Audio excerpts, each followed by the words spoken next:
Is stress making you sick or keeping you from getting healthy? Could be. Hey, I'm Dr. Patty Barch. I'm a traditional naturopath, founder and owner of Naturally Unbridled Wellness and naturallyunbridled.com, where we focus on wellness solutions, not disease management. This is Down the Ridge with Dr. Patty. This is not medical advice. It's for entertainment purposes only. Nothing I say is true. Don't listen to me.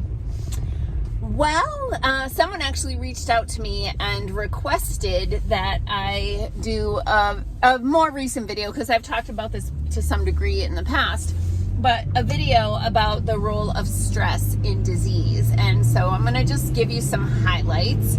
Obviously, it could be, a couple hours seminar, but we'll just do a few minutes down the ridge.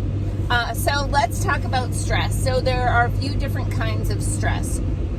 So one is physical stress. So this is things like pain, okay? So pain is a type of physical stress. This is like, you have to think of us, we are animals, and people tend to forget that. But think about the injured gazelle, right?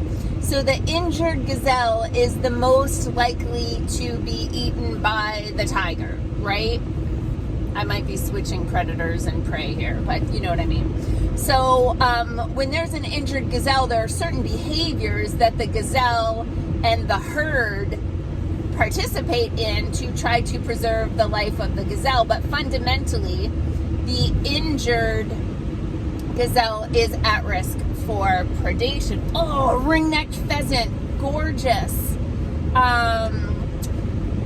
They're most at risk for predation. So one of the things that happens with an injured animal or an injured person, because we are animals, is we go into the what's called the sympathetic response. The sympathetic nervous system, so your autonomic nervous system, think of autonomic as automatic. Your autonomic nervous system controls everything that happens automatically in your body.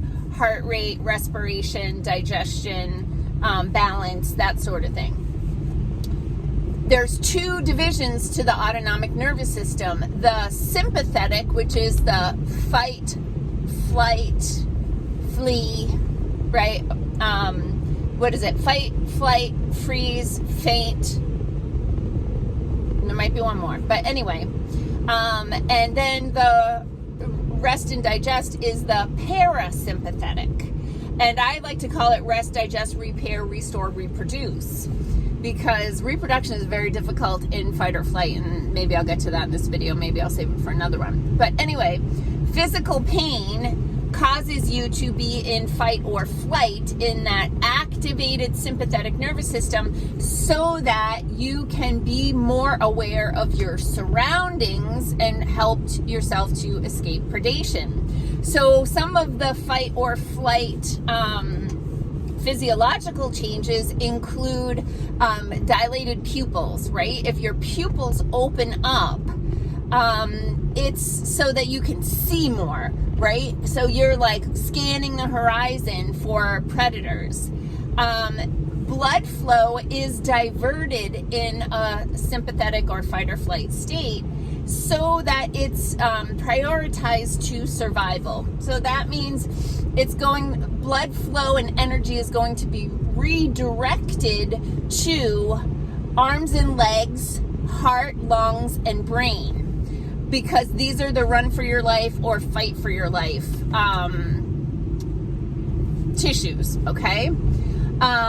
And then during fight or flight, or that sympathetic state, energy and circulation is diverted away from digestion, so your ability to break down your food into its component nutrients, absorb and assimilate those nutrients into part of your body.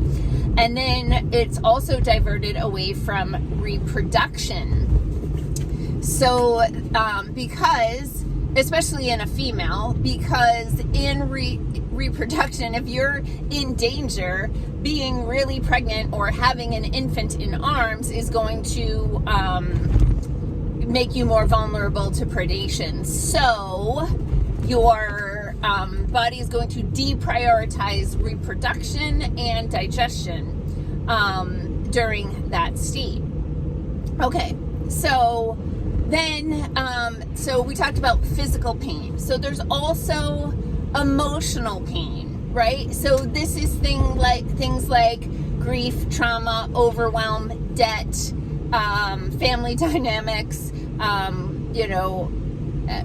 or environment, expectations, freaking social media, the news, right? All these emotional or mental stressors. And your body physiologically does not really discern between different types of stress. It does a little bit in like localized tissues, but just for the sake of brevity, your body in a sympathetic state, in that fight or flight state, is going to be pretty consistent with these parameters of physiological changes. So, and then the third type of stress that is commonly talked about is chemical stress. And so chemical stress can be things like stimulants, like caffeine, like Ritalin, like Vyvanse, like Adderall. Okay, these are stimulants that hyperstimulate the nervous system through various mechanisms to put you into a fight or flight state. So with like what they call attention deficit, it's really like attention overload. So people who are in an attention deficit state, they're like looking around a lot, right? Because they're already in fight or flight.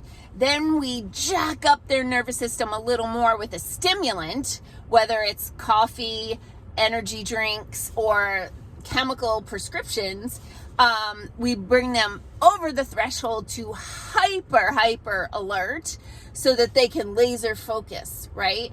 But they are not in a healing state, and they're actually in a state that creates a weakness and a vulnerability to disease. So for the sake of this video and talking about the role of stress in disease, health, and healing, I always like to use the expression that you don't fix the roof during a hurricane. So if you are in this hyper vigilant, hyper alert, totally stressed out, maybe a lot of physical pain state, your body is going to shut down the repair process and focus primarily on survival. The survival hormone that is most commonly talked about, I mean, adrenaline is one, but that's kind of like in the moment, go, versus cortisol, which is a little like longer acting, that it has anti-inflammatory properties in the body. So what would be the benefit of the body making anti-inflammatory chemicals during a fight or flight state? Well, if you're injured or in pain, your ability to flee or even fight would be reduced, because your natural biological processes would want to be to favor the injury to allow it to heal. But if you have your body cranking out this anti-inflammatory cortisol, which is chemically similar to cortisone that they give you for inflammation, that can help to reduce your inflammation or inflammatory process. But it also impairs your repair process. Also, but wait, there's more. When you are in a physiological state of sympathetic dominance, fight or flight, your immune system is not focusing on fighting disease, because your energy is being diverted to survival and not so much to fighting disease.